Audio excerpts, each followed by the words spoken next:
Rede Manchete, televisão de primeira classe. Há 40 anos entrava no ar a TV de seu Adolfo Bloch, uma emissora que fez história, mexeu com a TV brasileira e deixou lembranças nos fãs e nos telespectadores.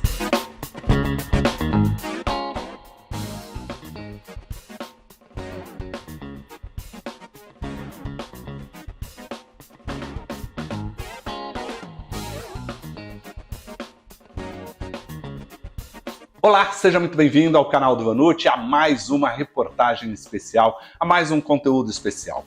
A partir de agora nós vamos falar sobre os 40 anos da Rede Manchete, emissora que ficou por 16 anos no ar e que até hoje é referência de ousadia, de qualidade, de inovação, de muita tecnologia. Mas antes disso, eu preciso lembrar a você para se inscrever aqui no canal, não deixar de dar um like nesse vídeo e em outros vídeos, de compartilhar este e muitos outros conteúdos. Acione o sininho para você sempre ser informado toda vez que tiver um novo conteúdo por aqui.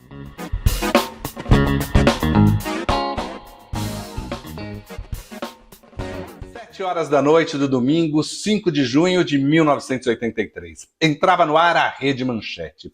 E a contagem regressiva já mostrava que estava chegando ali algo com uma pegada moderna e diferente. Depois de uma propaganda da Petrobras, o discurso de Adolfo Bloch, o dono da Rede Manchete.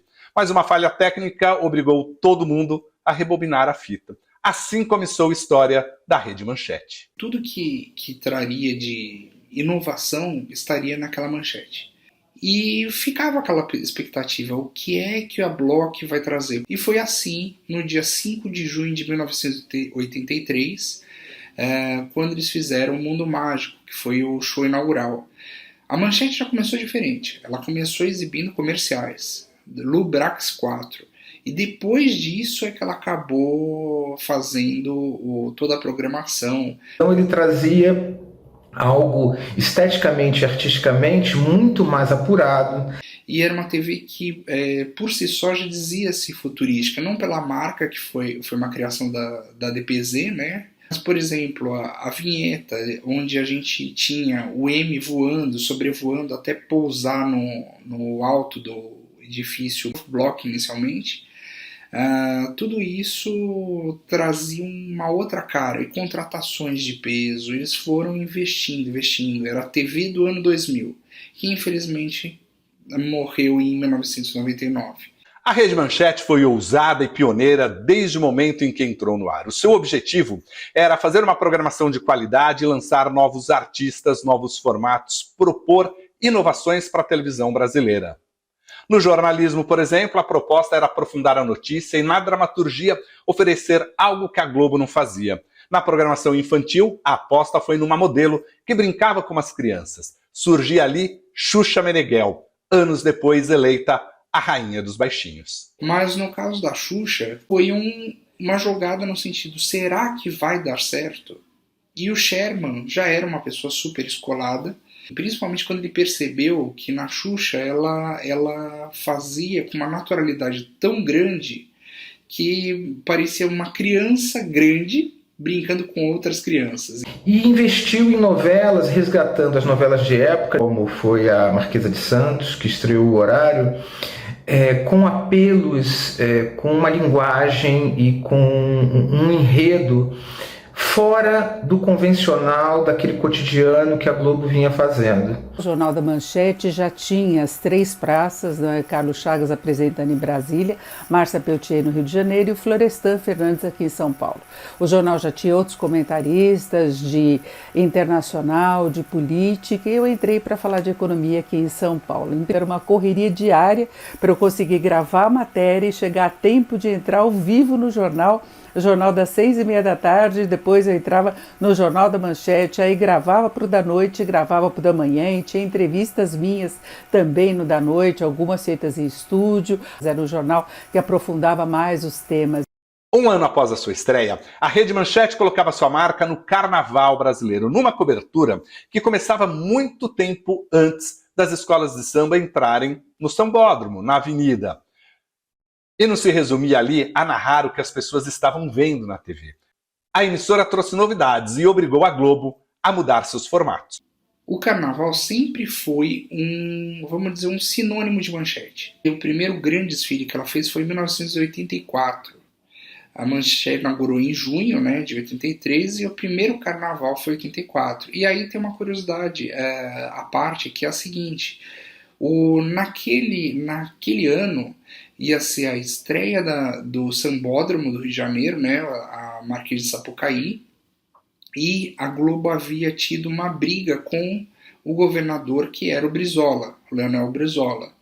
Com isso, a exclusividade passou a ser da Manchete. E estourou, ela virou líder de audiência no Carnaval de 84, sendo a primeira a estrear na Sapucaí. A Manchete, ela também inovou, mostrando outros tipos de carnaval, por exemplo, Recife e Bahia, que não eram tão explorados. Foi ela, por exemplo, que inovou pintar o chão do sambódromo de branco. A Rede Manchete também deixou a sua marca na teledramaturgia brasileira. Produziu 19 novelas, entre elas Pantanal, Cananga do Japão, Dona Beija, Carmen, Tocaia Grande e Chica da Silva. Produziu 17 minisséries, entre elas Marquesa de Santos, o Guarani, o Marajá. Mostrou que uma boa história não se resumia aos estúdios e que a paisagem brasileira era, sim, um grande atrativo para o telespectador. A dramaturgia na Rede Manchete, ela nasce pelas mãos do Erval Rossano, que era um profissional dos mais renomados, junto com Daniel Filho. E ele sugere que a primeira produção de dramaturgia da emissora seja justamente algo que fosse de conhecimento público popular, e se apropriam então da história do Brasil, da história de Dom Pedro, né? Primeiro, pelo olhar da Marquesa de Santos, que era então a personagem marginal, né, vilanesca da história, mas de uma forma sedutora, com algumas pitadas de erotismo, e se transforma num estrondoso sucesso. E tinha então uma atriz lindíssima, mas que não era tão conhecida do grande público, já tinha feito algumas coisas na Globo, que era Maitê Proença, que a partir da Marquesa de Santos ela se torna então uma grande estrela. A partir dali, a Manchete investe numa coprodução em Portugal, né, com a RTP, que não dá muito certo, né? E a partir dali ela então volta a investir numa história, ela busca uma outra história que tivesse um apelo sedutor, com a mesma Maitê Proença no papel título, que é a Dona Beija, e repete aquele sucesso de uma forma avassaladora. E vem o Zé Wilker, né? E o Zé Wilker então opta por temas mais modernos, do cotidiano. E então é feito Corpo Santo, né? Depois você vem com Carmen, da Glória Pérez. As duas novelas, elas têm uma média de 18, 19 pontos na época, mas com picos de 30, 31 pontos, o que era muito grande. E aí o seu Adolfo fica convicto de que produzir dramaturgia é um grande negócio. E aí acaba vindo Jaime Monjardim da Globo, que tinha uma visão cinematográfica, que tinha uma outra linguagem, e coloca em prática um argumento do seu próprio Adolfo Bloch, que tinha um pouco a ver com a história da chegada dele no Brasil, essa novela que chamava-se Cananga do Japão. E nessa mesma época, então, começou a se trabalhar não só o Pantanal, que tinha sido recusado pela Globo, mas o Jaime compra a briga, e paralelo a isso também, junto com Augusto César Banucci, que comandava a linha de shows, e tinha uma aproximação muito grande, conexão com a dramaturgia, são implantadas outras produções, né, de dramaturgia, como Fronteiras do Desconhecido, e minisséries como Mãe de Santo, Escrava Anastácia, Ilha das Bruxas, Canto das Sereias, enfim. Então, assim, começou a existir uma latência de diversificar a produção de conteúdo de dramaturgia na casa. Adolfo Bloch foi muito além de um dono de emissora de televisão. Ele costumava circular ali pelos corredores da Manchete, conversava com seus funcionários, dava ideias, propunha novos formatos. Acompanhava tudo muito de perto, conhecia cada detalhe da sua televisão e era querido por todos. E diziam que tinha uma assistente muito especial que poderia determinar o futuro das pessoas. Fui conhecer Adolfo Bloch, lá no Rio de Janeiro, e a recomendação que me deram assim, a cachorrinha que eu acompanhava no trabalho tinha que gostar do funcionário. Então era um primeiro desafio passar pela manchetinha, né? Eu tinha que encontrar com ela e ela não ficar rosnando pra gente, não ficar incomodada. E a outra era falar mal dos juros, porque ele tinha uma bronca enorme de juros elevados, era um problema de sempre para ele. Então foi isso, nós conversamos a respeito dos juros, a respeito da economia, e logo que eu entrei a cachorrinha já veio brincar comigo, eu nunca tive problemas com os animais, então foi uma estreia muito boa e isso ficou para sempre no coração. Em 1998, 5 anos após a sua estreia, e ainda apostando numa programação de qualidade, a Rede Manchete começou a dar os primeiros sinais de que alguma coisa não ia bem e que iria enfrentar problemas aí nos anos seguintes. A sua dívida naquela época já somava 34 milhões de dólares, o que obrigou a emissora a tirar alguns programas que não rendiam audiência e muito menos faturamento. 2 anos depois, em 1990, o fenômeno Pantanal deu um respiro à Manchete, mas as dívidas só aumentaram e a situação foi piorando ano a ano. Em 1992, o grupo IBF comprou a Manchete. Em novembro de 1995, Bloch morreu e seus familiares assumiram o comando da TV.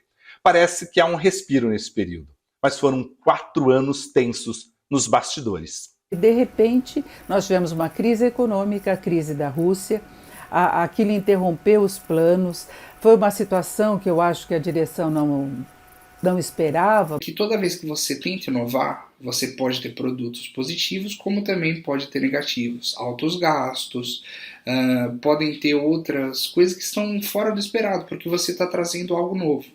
E a Manchete nunca se contentou de fazer algo que não fosse bem feito.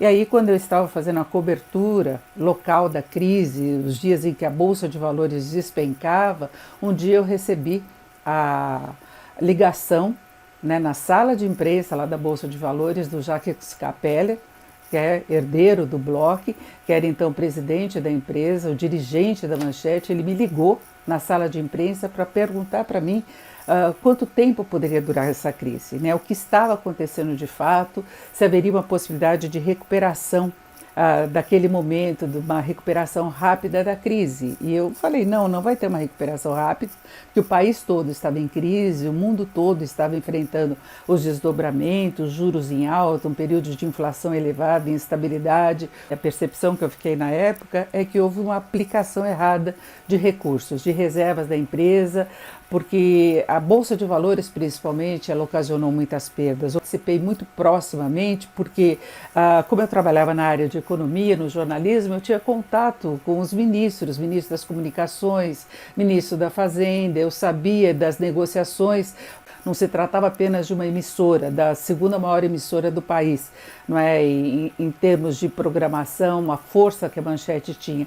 Então havia essa preocupação e os grupos financeiros que se interessaram acabaram conversando comigo, né? E não deu certo, havia uma resistência muito grande na definição dos valores. Quando chegou a última proposta dos atuais donos da Rede TV, eu fui convidada inclusive para uma reunião, eu, Carlos Chagas e Florestan Fernandes, com o presidente Fernando Henrique, né, para, junto com o ministro das Comunicações, explicar qual era a proposta. E eu fui apresentar a proposta dos então interessados na aquisição da Manchete, para pedir, inclusive, para que eles não deixassem a proposta se perder em meio à burocracia, que era uma tramitação muito difícil, e foi uma situação muito sofrida. Foi uma situação muito difícil, os funcionários perdendo emprego, ficando sem renda, ficando sem ter como pagar o aluguel, pagar as despesas. Nós tivemos doações de cesta básica, paralisações, o sindicato na porta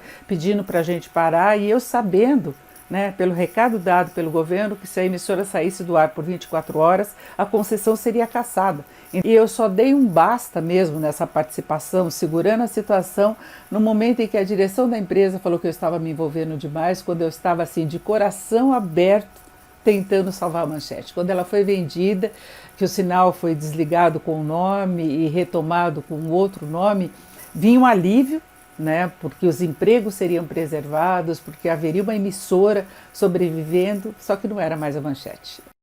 A Rede Manchete sempre será uma referência de qualidade na história da televisão brasileira e ensinou aos novos executivos das emissoras de TV, aos executivos das novas gerações, que este é um negócio que exige muita responsabilidade. Sim, é preciso ter criatividade. Sim, é preciso apostar na qualidade, mas o orçamento precisa ser respeitado. As dívidas às vezes ficam imensas e impossíveis de serem pagas.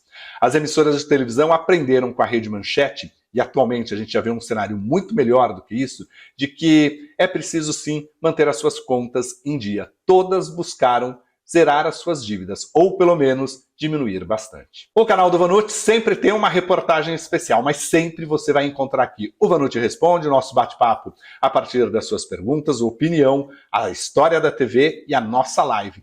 Toda quarta-feira uma live para a gente falar sobre as coisas da televisão, as coisas do streaming, do audiovisual brasileiro. Eu encontro você no próximo vídeo. Espero. Até mais. Tchau, tchau.